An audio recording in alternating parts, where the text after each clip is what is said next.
In this video, I will show you how to get free stuff on Temu without inviting anyone. So first things first, you have the option of playing Temu games. In order to do that, you can just reopen your Temu and you should be able to find it right around here.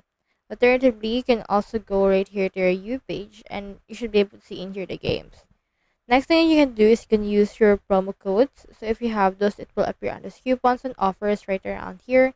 When you click on it, it will appear right around there. You can also try signing in with another device or another account that will have that coupon. Next thing that you can do is you can check for your seasonal offers because they often have a lot of free items associated with them. However, take note that seasonal offers are only time restricted. Can al- you can also explore the free gift section of Temu. It should be able to appear right around here. We have in here the lightning deals that will have those free gifts, and you can also find gifts worth only £1.